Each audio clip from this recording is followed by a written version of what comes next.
So just to show you, we'll come back to some more examples later on. Just to show you, here are some typical images.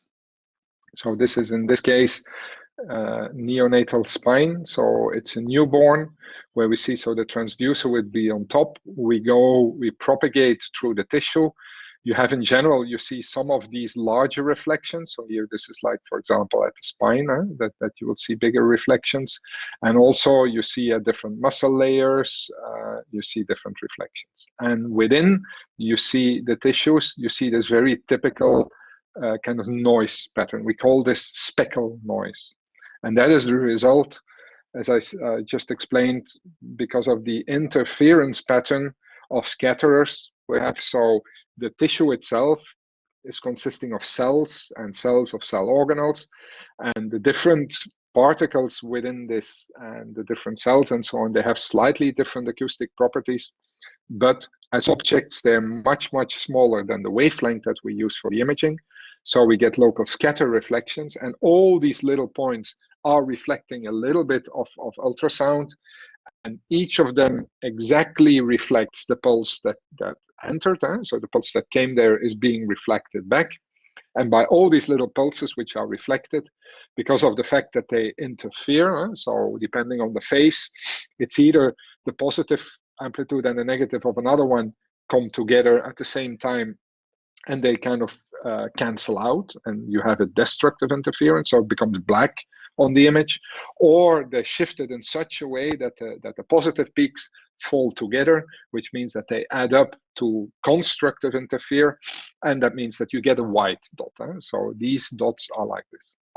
So for example, also is, although people call this sometimes speckle noise, this is not random noise. So if we make an image of an object, and then later on we make an image of exactly the same object with the same transducer in the same position, we will have exactly the same interference pattern. So we have exactly the same noise. So this noise in brackets, so the speckle pattern really is linked to the tissue. And it can be used then also to do some processing. We will later on, for example, trying to track these speckles in order to do motion, or use the speckle pattern in order to do some tissue characterization, for example. Okay, so how do we now make these images? So what we said before is, so we have an ultrasound wave that we produce with a transducer. That wave is propagating through the tissue. When it's propagating, it's first of all losing energy because of attenuation, depending on the frequency. So the higher the frequency, the more energy loss there will be. And at the same time, also, it's generating higher harmonics because of the nonlinear propagation. So that's what happens with the propagation. And then if it encounters different types of tissue, so with different acoustic properties, if the tissues are large, or the objects are large, we get specular reflections. If the objects are very, very small compared to the wavelength, we get kind of scatter reflections. And so that's what happens with the ultrasound wave. So how to use this now in order to create images? So here are some different ways in order to look at this. So if we simplify it, so say that we have a pot of water, and we put a transducer at the outside. So the pot of water would be the body, let's say it that way. So what happens is, if we transmit a ultrasound wave here, of course, there will be a large reflection, first of all, of the interface of the transducer and the water, because we have a change in acoustic properties. Then the wave would propagate further, would be reflected again at the interface between the water and, this case, the air outside. And this reflected wave would travel back to the transducer, and we would see it as a spike again if we would measure the amplitude of the reflection.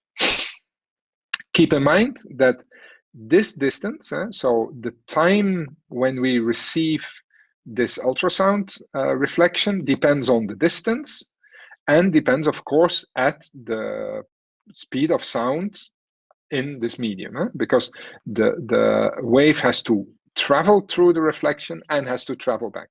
So it always has to propagate twice the distance, or twice the depth, in order to come to the transducer. So what we can do is, if we now have an object here that would be inside here, and say this object would also be moving, then what happens is, if the object, first of all, if the object is not moving, what happens is, so we have the interface, so we have the reflection where it comes to the water, that's the first peak.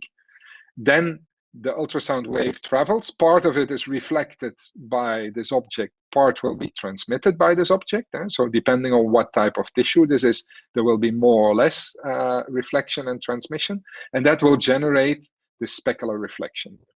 And then we have again the reflection of the pot. If this object now would be moving, what happens that is, of course, this reflection will change. If this object becomes closer to the transducer, we will receive the reflection earlier, or we will receive it later. So if we put just the amplitude as a function of time on an oscilloscope, for example, then we have what we call like A-mode imaging. So that's like measuring the signal, the reflected signal, as if we are using an oscilloscope. In reality, this is not used that much anymore, but still it can be used in order to look at things. So what we would see on the screen of the oscilloscope is, as I said before, you see the spikes of the reflections where we have reflections occur, which would be at all interfaces of different materials, which would be at the boundaries of the pot, and which would be at the rod which is inside. And the time that we receive this reflection will depend on the distance to the transducer. Closer to the transducer, we will receive an earlier pulse. Further away, we will see a later pulse. Now, if instead of just plotting the amplitude of the signal, of the reflected signal, we transfer this amplitude into a gray value, and we then show this as a dot with a certain gray value on the screen, then we can make what's called B-mode images. And so instead of putting an amplitude, what we take is we take a monitor, and now we put at a point, and the placing of this point is depending again on this distance, on the depth, so on the time that our reflection is coming. And we place this as a gray value here, so we see these 3 dots in this case of the boundaries of the pot and of the reflection. And if now this rod would be moving, what we would see is we would see this dot moving on the screen, depending on the position, closer to the transducer, further away from the transducer. Now, instead of just converting it purely in a grayscale and then put it on the monitor, what we could also do is convert it in a grayscale, but now plot it row by row depending on the time. So that means that first we plot it, in this case, for example, we start at the bottom, we plot it now. Then we do another measurement, so we send out another pulse, and the reflection we plot next. Another pulse, the reflection next. So that means that in the X direction, we actually have the depth, so we have the spatial position of our pot. And in the Y direction, we now have time, because we send out a pulse, and the next one we plot on top, the next one we plot on top, the next one we plot on top. And this is what we call M mode or motion mode. And why is this interesting? Because now, if this rod would be moving, so this rod would be like a pendulum moving, what happens now is that, of course, the reflection will change position in a sinusoidal way as a function of time. While here, what we would see is that this spike would move in position, this dot would move in position. Now it would create a line as a function of time. So in order to look at temporarily changing positions of points in a what we call a scan line, we can nicely look at it like this. So especially, yes, go ahead. If we use the gel, we should see the first border, like the first reflection that is produced. Yeah, in this case we would, because normally what you would have is your transducer is such that the matching layer matches tissue, because mostly you put it on skin. So that means that, or matches gel. So gel and tissues are similar. So we would have the transducer, we would have gel, so that would be soft tissue. But then we have the glass of the pot, which would be kind of harder tissue. And then we have the water again, which is soft tissue. So if this would be a glass layer, then we would still have this. Oh, okay. So keep in mind that this, if it would be like a thick glass layer, and also depending on the type of glass, it could be that, of course, not much comes through. So it's not an ideal setup to do ultrasound. So what we often would do is indeed, instead of a glass pot, we would use a plastic pot or something like that. So, but there would still be a little bit of reflection. But obviously here, the later reflection would be much bigger, because that's when we go from water to air, or from water to solid to air. Especially the solid to air, that would be a large reflection. So, but you're right that depending on how this is being coupled, this can be bigger or smaller.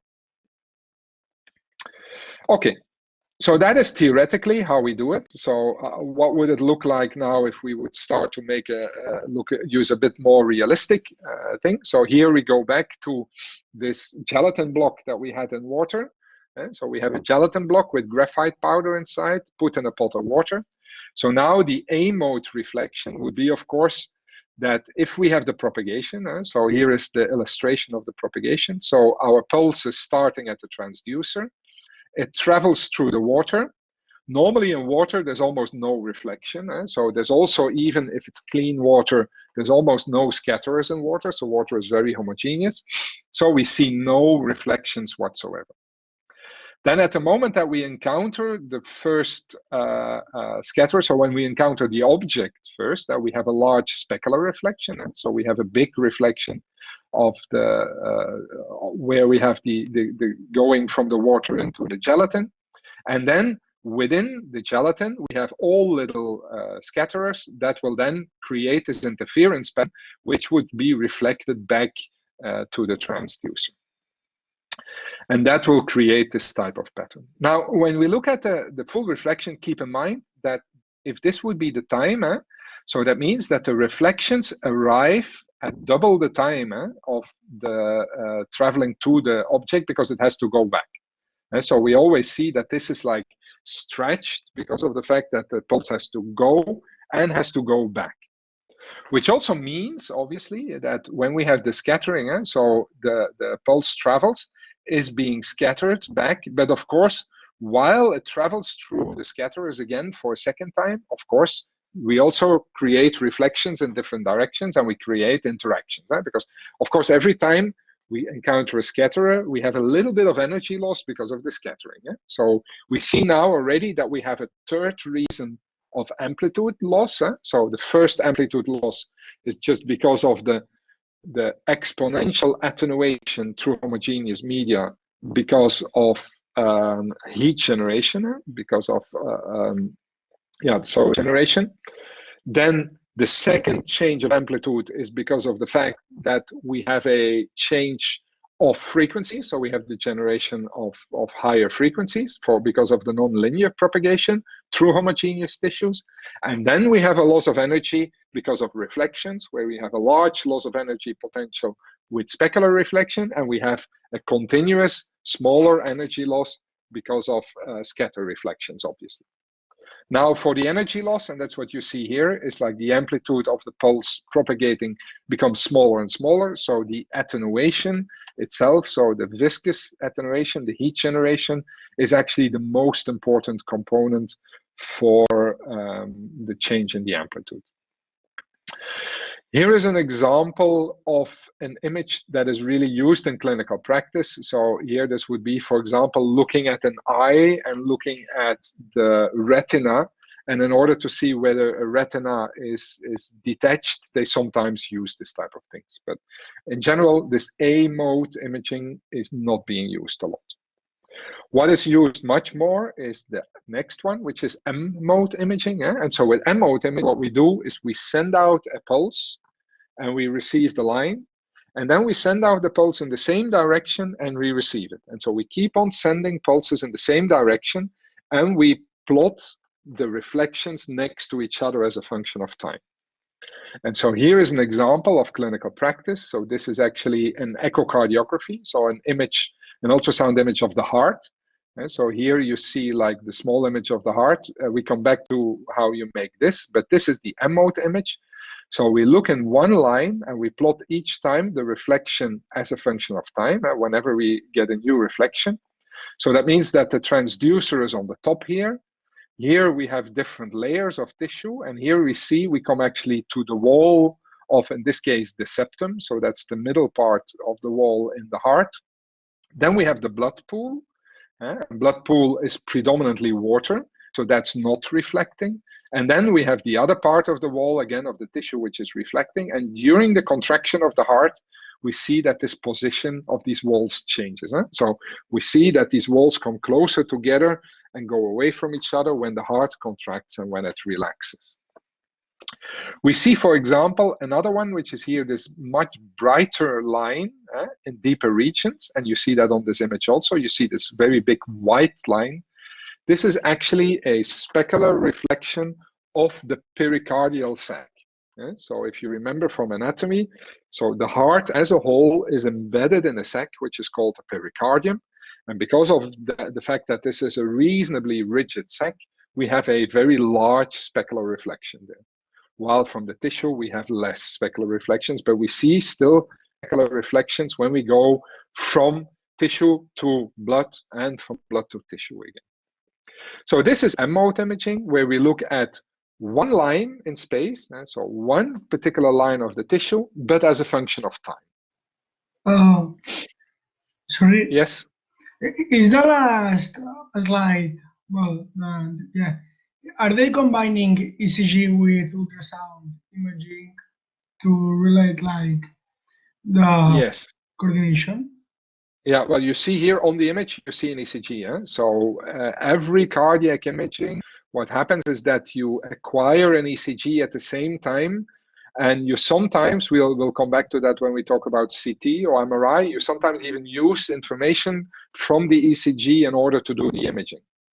With ultrasound, you just record them at the same time, so you can kind of refer what you see in the image towards the ECG.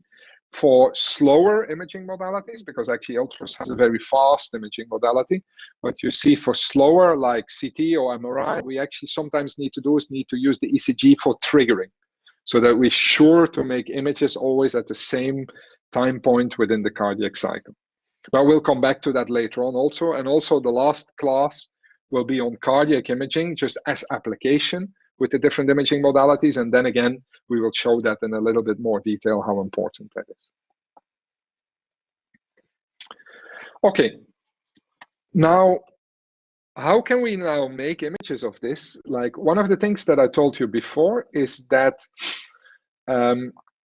these reflections, so what we see is we see these specular reflections, and these reflections are the signal that we receive at the transducer is so this kind of original wave form with the very high frequencies that come in. And then also we say that we see very much less, or the amplitude of the scatter reflections is much less than the amplitude of the specular reflections. So the first thing is, because this is a very high frequency, so this is megahertz, and keep in mind when we were talking about imaging, we're talking about having, for example, images of 256 by 256 or 512 by 512, so that order of magnitude of number of pixels. So the number of points you have is of course much, much, much less than these wavelengths. So we need to somehow go from this high frequency ultrasound reflections, so from the original signal that is being reflected, to something that on the screen is interpretable. And the first thing is that the information is actually in the amplitude of the pulse and not in the amplitude of all the individual waves of the high frequency wave. So that means that the first thing that we do when we do ultrasound imaging is we actually do an envelope detection. So where we convert this high frequency reflections into just the envelope of the signal, because we're only interested in the amplitude modulations. So that's the first thing that we do. And if we then would kind of plot these amplitude, this kind of envelope detected signal as a grayscale. So here, each of these lines in this image would be this signal converted into a grayscale. So the higher the amplitude, the more bright, the more white the pixel would be. The lower the amplitude, the more black. What you now see is on these images, obviously, the main thing you would see is these specular reflections, because the amplitude of the specular reflections is so much more than of the scatter reflections. You would see an image of boundaries. But when we look at tissue, we are actually also interested in what's inside the tissue, not only the boundary of the organ. The boundary of the organs are important because that way we can, for example, measure the size of organs, and that is important. The size of organs is something which is very relevant. But besides that, we would also like to have some information from within the tissue. So what we do there is then, in order to compensate for the fact that scatter reflections are much smaller than specular reflections, what we're going to do is we're going to do a compression. And so what we're going to do is we're going to amplify the small reflections, and we're going to kind of compress the higher reflections. And we actually do that with a logarithmic compression. So we do a grayscale transformation so that the original grayscales, the more black they are, the more white they will become in the original image. And the more white they are, the more kind of limited white values we get. Now, another thing that we also have to do is what I told you before, is what is very important is this exponential decay of the amplitude because of the general attenuation. And we can assume, for simplicity reasons, that the attenuation will be the same as the attenuation of soft tissue when we do imaging.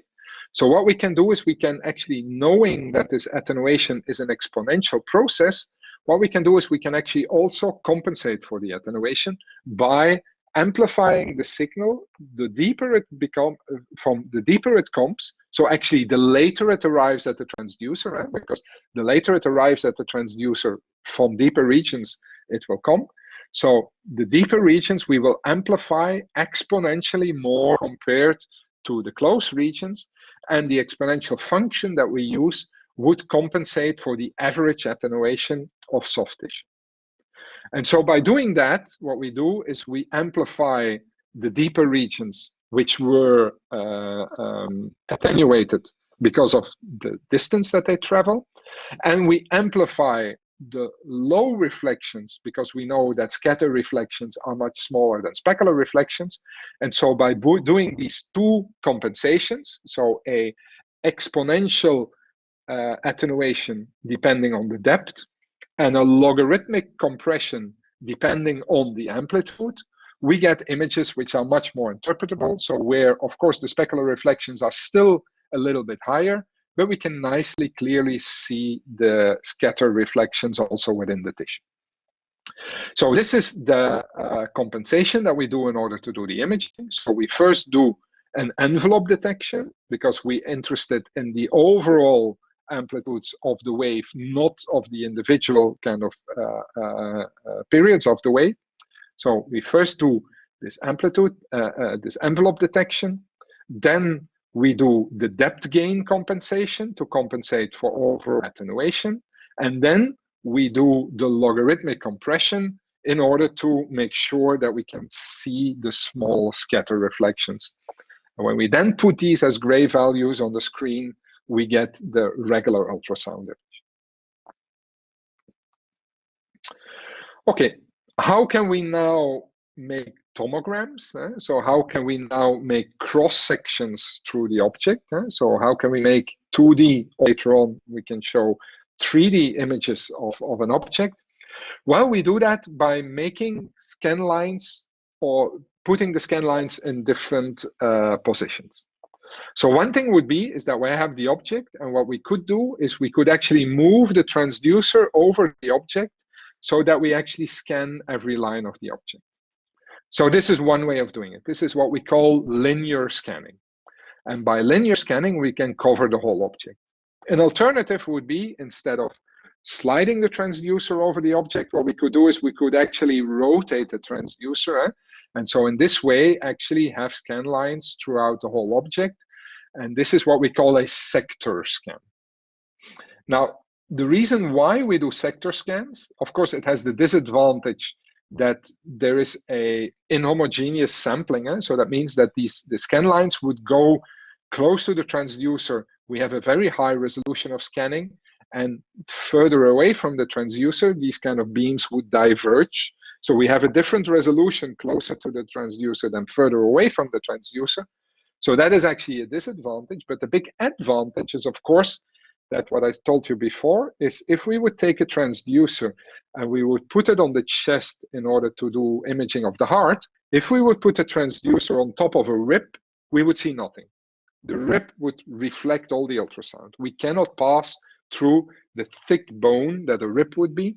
So the only way to image the heart is by putting the transducer in between two ribs, because in between the ribs, we actually just have tissue. We have muscles in between the ribs that are being used for respiration.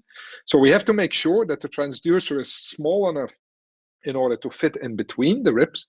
That's also when a cardiologist would take an image, they would often like really press quite hard in order to even push away the ribs a little bit from each other.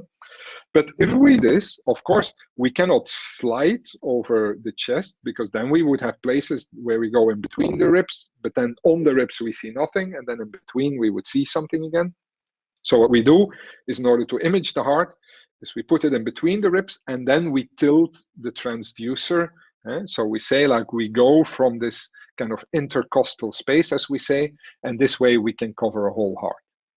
And here you see an example of a heart. This is actually a very sick heart, but we'll discuss that in the last class, as we said before. So the idea now is the same thing as before. So we send out a pulse and we receive the specular reflections and we receive the scatter reflections. But now what we do is we scan under different angles. And so we build up an image by actually putting together and kind of spatially displaying on the monitor the reflections that are coming from different directions. Here is a phantom being scanned. So you see how the scanning is being built up. Here is a real-time image. And so by doing this, so sending out pulses in different direction and then keep on scanning the whole time, we can really make very fast imaging. So this is what we call B-mode imaging, because of brightness imaging. And here in this heart, you see already some of the properties. So the transducer would be here on top, and each of these lines in the sector would correspond to a scan line, as we said before. So you see here, so you see a little bit of the skin and muscle tissue before you encounter the heart. You see the heart muscle, and then within the heart, within the cavity, because you have blood, which is predominantly water, with only the blood cells in there, so red and white blood cells, which have a much, much lower density, of course, than the tissue, than the muscle itself, where you have a lot of muscle cells.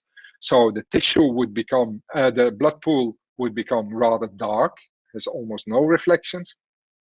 And here you see one of the heart valves, and a heart valve is made out of fibrous tissue.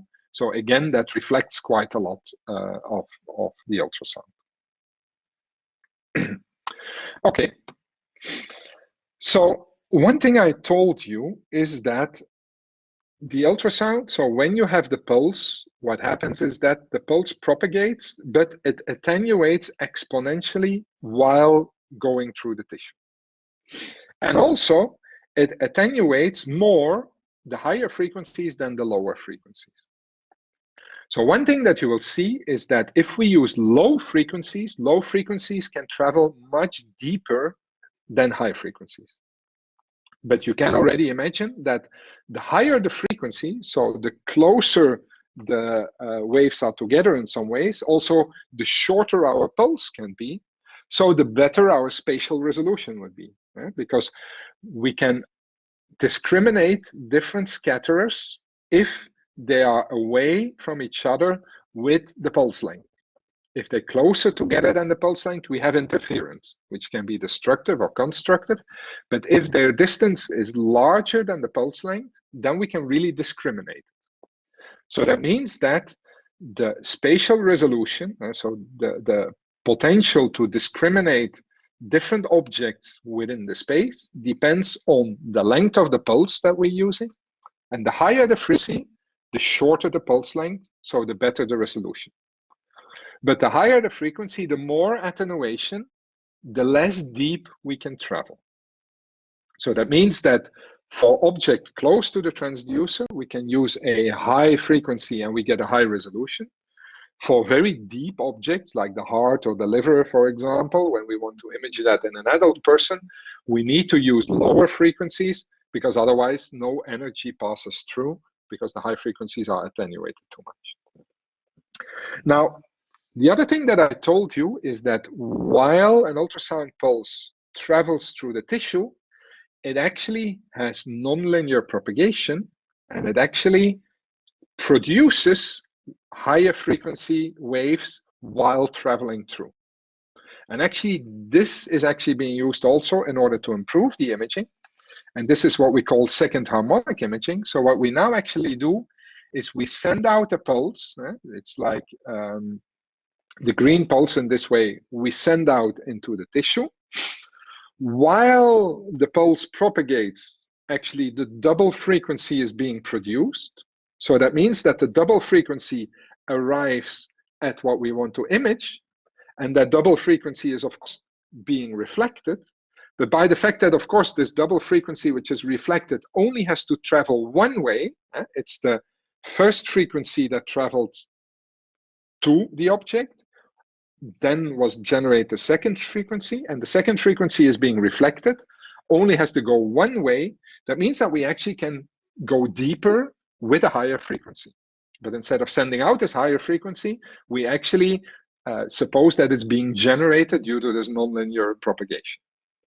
And this, by filtering out what we receive in the second harmonic of the frequency, so double the frequency, we can actually generate what's called second harmonic images.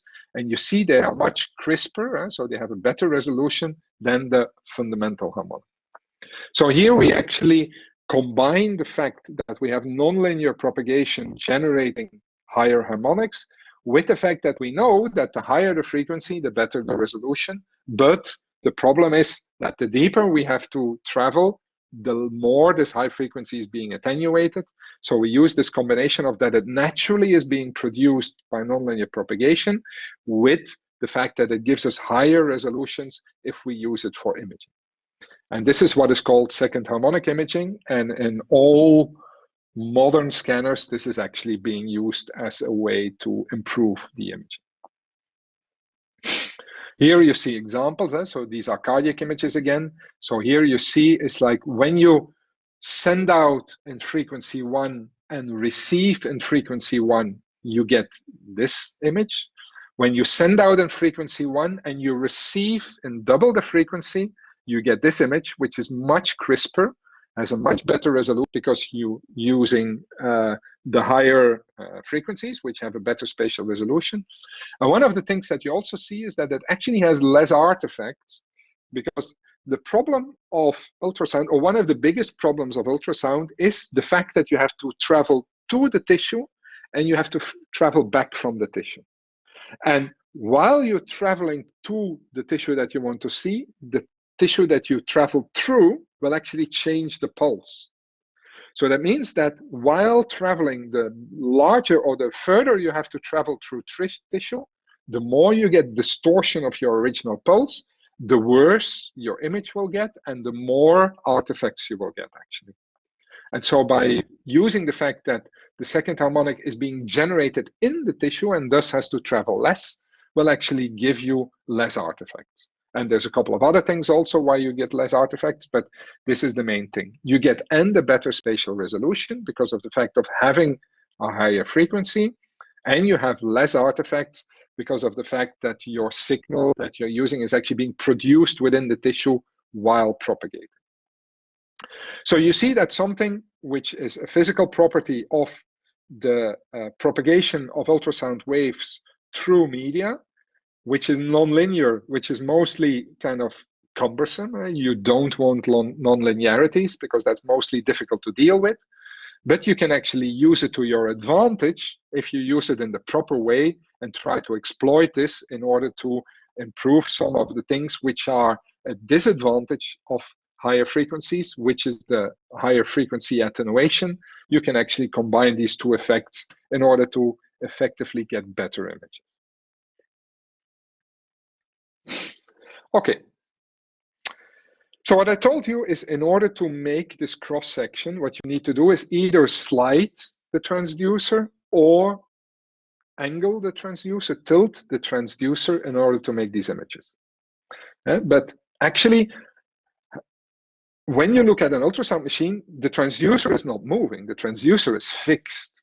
So how do we solve this problem? So that we have to change the direction or the position of the scan line into the body, but without effectively moving the transducer. Well, we do that actually by using what's called phased array transducers. And again, we make use of the property of the fundamental property of wave propagation. So again, it's this Huygens principle, is that actually the resulting wave front that we have is the sum of the wave fronts by the points where the wave arrived just a moment ago, and consider them as kind of spherical transmitters.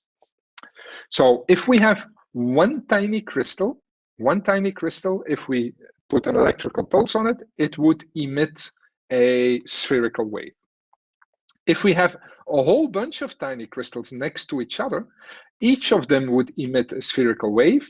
But because of the fact that the resulting wave is the sum of all these waves, so what we see there is that actually, if we have all these small crystals, we actually fire them exactly at the same time, what will happen is that the resulting waveform is the sum of individual spheres, and that would actually be a plane wave which continues.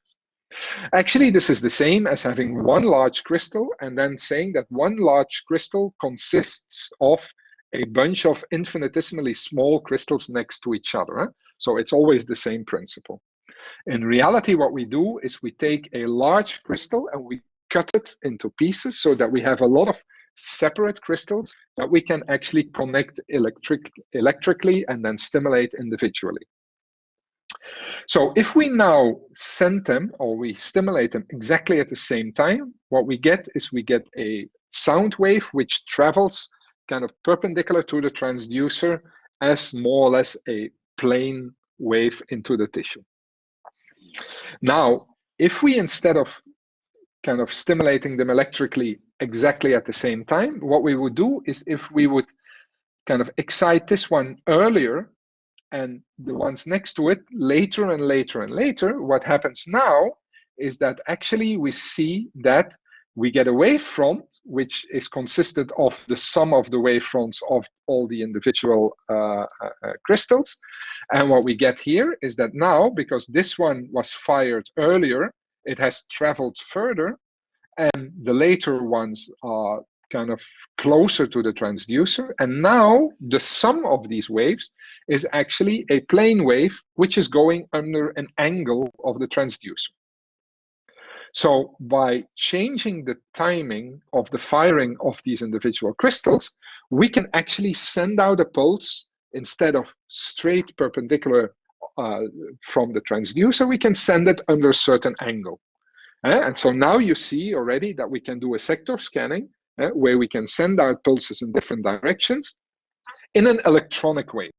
So we don't need to move the transducer, but we just have to make sure that we use a transducer consisting of a lot of small elements, and these elements are being fired at a different time.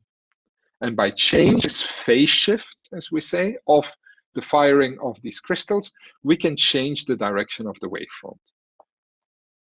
Similarly, what we can do also is we can actually shape the wavefront in this way. So if we would fire the outer crystals earlier than the inner crystals, what we actually would do is we can create a wavefront which is now inversely spherical like this. So that means we create a wavefront where the energy now is going towards one point in space. That means that we can actually focus the energy. So instead of having a plane wave going in one direction, what we can make sure is that the energy that we send from a certain transducer is being bundled at a certain depth, and we get a very, very narrow, very concentrated sound wave at a certain depth, which we will call the focal point.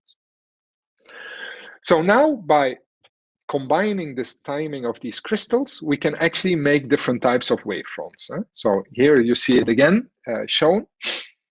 If we fire them all at the same time, we have a planar wavefront that is propagating perpendicular from the transducer. If we fire the outer crystals before the inner crystals, we get a focused wave where the energy is being concentrated in a focal point. And if we change the timing from one side of the transducer to the other, we can change the direction of the wave. And by combining this, we can actually send out a focused wave under a certain angle. And you can imagine that by doing this, we can actually steer, or we can actually really shape the sound wave that we are sending out into the body. Okay, so as I said before, is because of the fact that we have different frequencies and that different frequencies are attenuated more, so higher frequencies are attenuated more than lower frequencies, so lower frequencies can penetrate deeper, but at the cost of a lower resolution. So we have to balance the spatial resolution, which is related to the length of the pulse, and the depth of transmission, which is related to the frequency of the pulse. Because of the fact that we have different applications in the body, we need for this different transducers. And here is a bunch of different transducers to show. And also what I said before is like, when we want to image something in the thorax, we need to use the sector scan because we need to go in between the ribs because ribs would reflect everything. So we need to have this angling of the beam. However, when we would do abdominal scanning, for example, what we can do is we can use a large transducer, again, consisting of small ones. And now instead of steering the beam in different directions, what we could use is we could use a bunch of crystals and then shift the crystals that we are using. So we can effectively electronically also make a shifting beam that goes straight instead of under different angles. And so these are the linear scanners. So for abdominal imaging, we use very large transducers that can cover the whole belly, for example, almost. And then for cardiac applications, we use small transducers, which we put in between the ribs and which would send out in different directions. And then again, for other applications, for example, for gynecological imaging or for prostate imaging, what we want to do is we want to have high resolution images, but we know that, for example, the uterus or the prostate are relatively far away in the body. So in order to be closer with the transducer and thus being able to use higher frequency transducers, what we use is we use transvaginal or transrectal transducers, so that we, by entering into the holes of the body, we can actually bring the transducer close to what we want to image. And that can even go further. And here, what we see here is a transesophageal probe. So here we see that at the end of this endoscope, we see the ultrasound transducer. And so the patient has to swallow this. So you go through the esophagus. And for example, this way you can bring the transducer very close to the heart for high detail imaging. Now, when we look at the types of scanners, what you will see that we have different types of scanners then also, and this is like related partially to the different size of the scanners. And so what you will see is that if we have the high-end scanners, so the ones that are these kind of sector scans with a lot of different probes that are using second harmonic imaging and that are using like the latest quality of images, these are what we call like the large ultrasound systems. They're still portable. They would be mostly like look like this. So you would have like a large screen, nowadays a flat screen, of course, and the whole system would be on wheels, but it's something which is like still, although it's movable, it's still reasonably heavy. And on the other hand, when we do kind of quick imaging with just limited capabilities, what we start to see now is that we actually have scanners which is just a probe which we can attach to a smart device. So for example, there's this Philips device which we can put to a smartphone or to an iPad or something like that. or a company like General Electric has like a small purpose built, but in the end, it's something very, very similar. And of course, these can be put in the pocket of the doctor while they're walking through the hospital. So that's what we call the really portable ultrasound. And then we have things in between. So we have different equipment depending on the purpose and depending on the quality of the imaging, of course, that we're going to do. To give you an order of magnitude, you see here also partially the cost. So what you will see is that small scanners have a cost in the order of magnitude of about 10,000 euro also. What you see is that some of them are actually, like Philips is giving it as a subscription. You cannot buy this, you rent it, you get a subscription that you pay monthly. A GE device would be about 10,000 euro to buy. When we go to the high-end scanners, what you will see, this is actually a mid-end scanner. Mid-end scanners are about 50,000 euro. The high-end scanners with also like transesophageal transducers and so on, they're in the order of magnitude of 100,000 euro. So a very high-end ultrasound scanner would cost roughly 100,000 euro. Here you see it again. So the way it's being used, so you see here, you have the ultrasound scanner, you have the probe which is connected to it, and then the operator, so the sonographer, would put a transducer on the patient, and then you have the control board where you can control the different settings of the machine. Or you have your portable ultrasound scanner, and with that you can go to the patient. Okay, now how fast can we image? And that's very important, because when I told you in the introductory lecture, what we have is we have at the one hand the spatial resolution, which tells us which is the smallest thing we can see. So how much detail can we see within the body? But on the other hand, we have the temporal resolution, is how fast can we image and how fast can we kind of look at changes. And when we look, for example, at the beating of the heart, what happens is that sometimes, or at least some events within the cardiac cycle are actually very fast. So we need to be able to do real-time and fast imaging. And ultrasonic imaging is actually the only modality that really can do real-time fast imaging. And so to see how fast we can actually start calculating this, because what I said before, is the way that images are made is we send out a pulse, we let it travel into the body, and we look at the reflection. We send out the next pulse, and we look at the reflection. And in order to make one image, so to make one cross-section, we have to send scan lines in different directions. And the time that is needed for a pulse to travel and the reflections to travel back depend on the sound, on the speed of sound. And we said before, the speed of sound in soft tissue is fixed. We cannot increase this. So this is what we will. So say that we, for example, want to image the heart of an adult person. The chest, the heart would be roughly, say, 20 centimeter. So we need to go to a depth of 20 centimeter. Keep in mind that we also have to travel back. So we have to travel forward and we have to travel back. So that means that the ultrasound has to travel for every scan line a depth of about 40 centimeters. At 1540 meters per second, and given that in order to make one cross-section, we need roughly 120 lines, so 100, 120 lines. So in order to make an image with enough spatial resolution, so to have really a 2D cut, what we need to do is need to send out roughly 100 lines. So that means that to make one image at this depth with this speed of sound, we need about roughly 30 milliseconds in order to make one image. So that means we can make about 30 images per second, roughly. So 30 hertz would be the natural frequency of imaging that we can do with ultrasound. Now, in reality, what we actually do is currently with every pulse that we send out, we can actually receive several scan lines. We're not going to go in detail how to do it, but again, you can do this by using tricks with the different crystals and doing compound imaging in some ways. So what we actually do is that roughly the current machines, what they can do is they can do about 4 scan lines with every pulse that they send out.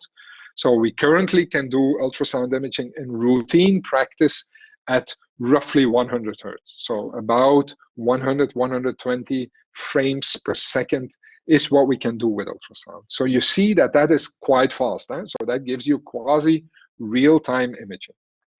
We will see later on when we go to scanners like magnetic resonance and CT, they mostly can do 30, 40 frames per second in the best case. And then even then, we very often need to use ECG triggering. So ultrasound is the only modality that can work really real time at about 100 frames per second. So now quickly some examples. So just before the next break, we look at a few examples of imaging. So here is imaging. Again, this is a sector scan. What we see is it's typical ultrasound scan because we have this speckle patterns. So the transducer is always in the top. We see different layers of skin and muscle. And what we see here is an organ which is homogeneous, which is large, and has blood vessels inside. So you see here these dark regions with a little bit of bright reflections when we fall perpendicular on this. So this is like a blood vessel. So this organ of this size with so many blood vessels is a liver. So this is a scanning of a liver. And within this liver, there's a very strange object here, which is kind of spherical and which is bright inside. So this is not normal to see that in a liver. So this is actually a tumor with a higher density compared to the liver, and with inside actually water. You see this is black inside. So this is actually a very fast growing tumor, which is actually growing so fast that it doesn't have time to develop blood vessels within the tumor, so that the inside of the tumor is actually necrosing. Because there's no perfusion. So that becomes actually then a necrotic part and is actually filled with fluid. So this is a typical kind of high-grade tumor that you can see. Here is another example. What you see here is that this is much finer and much coarser, and also is much less depth because we can actually image here at a higher frequency. Typical for abdominal and cardiac imaging, we use like 2 to 5 megahertz. For superficial imaging, here in this case of muscle, so this is actually really looking at muscles, so looking at, for example, muscle damage from in sports or sports related, we can use higher frequencies because the depth is of course less. And here you see actually looking at a tendon with high frequency sound images.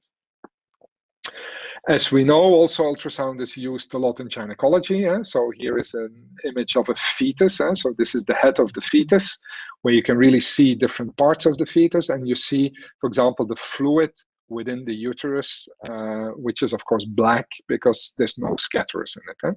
So here is another cross-section of a part of the fetus. Here is another part of a liver. This is a normal liver. Again, so liver has within, it's relatively homogeneous with a lot of blood vessels, which are these dark cross sections. So there's blood inside. And what you now also nicely see is that the boundary of the liver, so because the liver is really like a solid organ, you see that the boundary has these much brighter reflections than inside. So inside we have scatter reflections, and the boundary has these specular reflections. Here's another image. So now instead of a tumor, we have a cyst within the liver. So a cyst is actually a space which is filled with fluid. And so we see dark, almost no scatterers, which means that it has to be fluid. Here again, you see some other parts of a liver. So here you see like a large blood vessel. So you see homogeneous liver. The boundaries has specular reflections, and you have dark regions within the blood pool. But what you see now is that if the overall properties of the tissue are changing, and in this case, this is a fatty liver, so with liver disease, this can be related to hepatitis, for example, or to some alcohol problems or something like that. What we will see is that actually the microstructure of the liver is changing. So the scatterers are actually changing. So we get fat deposition there locally. And we see that the whole appearance and the whole brightness of the liver would also change. Although it's very difficult to quantify this, because the exact quantification will depend on the size of the person, on how much gel we would be using, we can still see by comparing the reflections and the texture of the image of the liver and the surrounding tissue, we can see that this changes. And so this is what can be used for diagnostic purposes. Now here is another image. So what you see here is again a scan line, a sector scan. Transducer has to be here. So scan lines are in this direction, so are kind of fanning out from the transducer. We first go through probably skin and muscle. And what we see here is like we see first a large black area. So that means that it has to be fluid filled. So this is a fluid filled area. And inside we see a much brighter area. So there's like a much harder, more solid object, which is inside this cavity, which is filled with fluid. And what we now see is that when we look deeper from the solid object, what we see is that gradually it becomes darker and darker. And what we also see is that there's a very large demarcation of this object. So it looks a little bit like a badminton kind of thingy. Yeah? So we see it spherical here and it fans out here.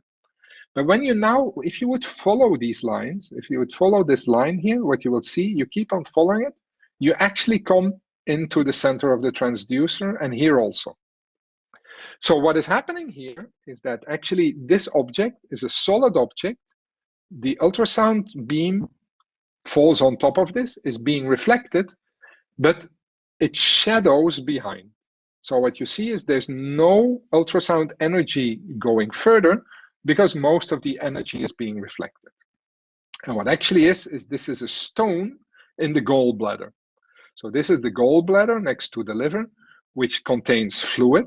So fluid without scatterers, has a very, very solid rock-like stone side. The stone reflects a lot of ultrasound. It's bright, and there's no ultrasound passing through it. So that means that it's really a very solid object. And so if we would move the transducer, we would see is that the shadow would move together with the transducer. So here you see the different properties of ultrasound propagation. So you have scattering depending on the amount of local scatterers. Within fluid, we have much less scatterers than in tissue. And then you have speckle reflections at large changes from where we go from a fluid medium to a solid medium. Then all the energy is being reflected and nothing can pass through. And of course, as nothing passes through, nothing can reflect further, and we see this acoustic shadowing. So this shows you all the different things within this thing. Here, if we move a little bit, what you start to see is like you start to see something coming up here also. So this is another organ. This is an organ which has clearly demarcation. So it's nicely demarcated with specular reflections. And inside it has a brighter region and it has more like a lighter region. So this is actually a kidney. Where a kidney, you have that the urine is being produced by the parts of the outside of the kidney, and towards one side of the kidney, you have all the urinary channels, which then go into the urinary tract, which has like a different density than the others. So this is how you can interpret this type of ultrasound images.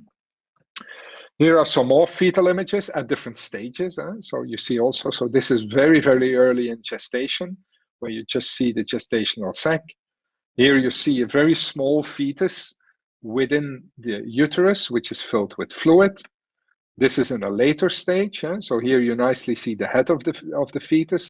You clearly see the spine.